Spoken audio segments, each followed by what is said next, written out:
হাদিসের নামে জালিয়াতি ডক্টর আব্দুল্লাহ জাহাঙ্গীরের বই থেকে। শরীয়ত, তরিকত, মারিফত ও হাকিকত এগুলো সমাজে প্রচলিত অতি পরিচিত চারটি পরিভাষা।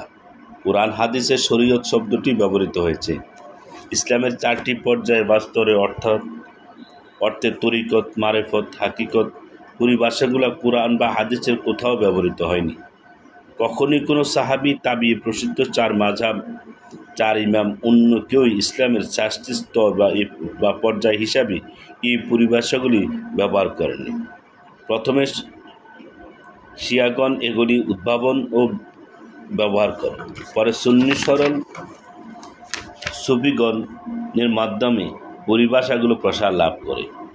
বিশেষত ইসলামের প্রথম 3 শতাব্দী পর মিশর, ইয়ামান, ইরান, ইরাক, বাগদাদ ও মুসলিম বিশ্বের সর্বত্র শিয়াগণের রাজনৈতিক আধিপত্য প্রতিষ্ঠিত হয়।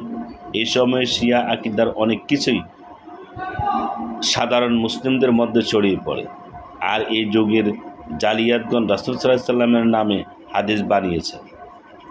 শরীয়ত একটি বৃক্ষ, তরিকত তার শাখা প্রশাখা, মারিফত তার পাতা এবং হাকিকত তার ফল। মিথ্যাচারীদের আল্লাহ লাঞ্ছিত করুন।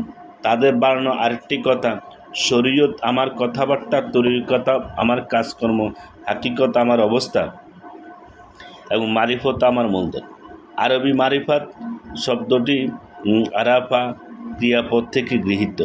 এর অর্থ কোনো ইন্দ্রিয় দিয়ে কোনো কিছু অবগত হওয়া বা পরিচয় লাভ করা। এভাবে মূলত ইন্দ্রিয়লব্ধ জ্ঞান পরিচয়কে মারিফাত বলা হয়। তবে সাধারণত মারিফাত বলতে জ্ঞান, পরিচয় বা শিক্ষা বোঝানো হয়।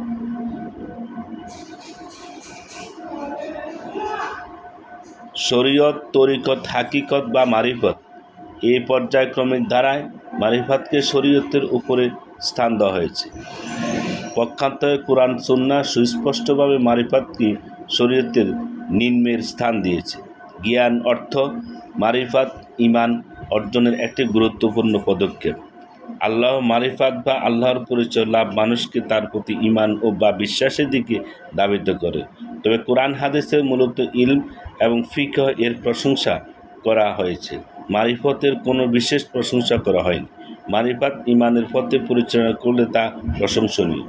উপরন্তু কোরআনে উল্লেখ করা হয়েছে যে মারিফাত অর্জনের পরেও মানুষ কুফর ও অবিশ্বাসে লিপ্ত হয়। কোরআনের একাধিক স্থানে উল্লেখ করা হয়েছে যে ইহুদি খ্রিস্টানদের অনেকেই রাসূল সাল্লাল্লাহু আলাইহি ওয়াসাল্লাম ও তার দিন সম্পর্কে পরিপূর্ণ মারিফত অর্জনের পরও কুফরি করত।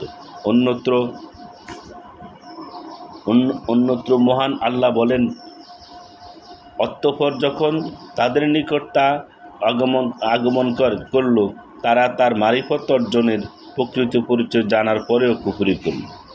আল্লাহর নেয়ামতের মারিফত প্রকৃত পরিচয় তারা লাভ করে, অতঃপর তারা অস্বীকার করে এবং তাদের অধিকাংশই কাফির। কোরআন সুন্নাহ মুমিনদের মারিফত অর্জনের নির্দেশ দেয়নি, বরং ইলম অর্জনের নির্দেশ দিয়েছে। কারণ মারিফত তো ঈমান অর্জনের পূর্বের অবস্থা, কিন্তু শরীয়তগণ মারিফতকে ঈমান, ইসলাম ও শরীয়ত থেকে পৃথক উচ্চ পর্যায়ের বিষয় বলে প্রচার করেন এবং মারিফতকে তত্ত্বজ্ঞান বা গোপন বা পৃথক কোনো জ্ঞান বলে প্রচার করেন। এই সকল বিভ্রান্তির অপনোদনে ইমাম আবু হানিফা রাহমাতুল্লাহ আলাইহির নিম্নোক্ত বক্তব্য প্রতিদানযুক্ত। মহান আল্লাহর প্রকৃত মারিফত আমরা লাভ করেছি।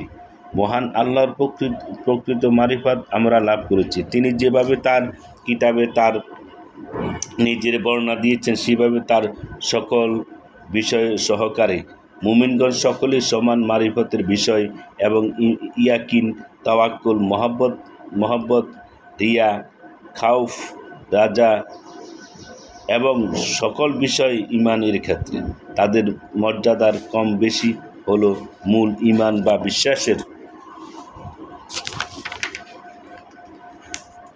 অতিরিক্ত যা কিছু আছে তা সব কিছুতে। ইমাম আবু হানিফা রাহমাতুল্লাহ আলাইহির বক্তব্য থেকে 2টি বিষয় স্পষ্ট। 1, মারিফাত ঈমানেরই সহযাত্রী। আল্লাহর সত্যিকার মারিফাতে লাভে ইমানের পথে পরিচালিত করে। এই জন্য সকল মুমিনি আল্লাহর হক বা প্রকৃত মারিফাত লাভ করেছে এবং এ বিষয়ে তারা সকলেই সমমর্যাদায়। আল্লাহর মারিফাত গোপন কোনো তত্ত্ব জ্ঞান নয়, বরং তা অর্জনের জন্য গোপন কোনো পথ নেই। মহান আল্লাহ তার নিজের বিষয় ওহীর মাধ্যমে যা জানিয়েছেন তা অবগত হয় তার প্রকৃত ও পরিপূর্ণ মারিফত।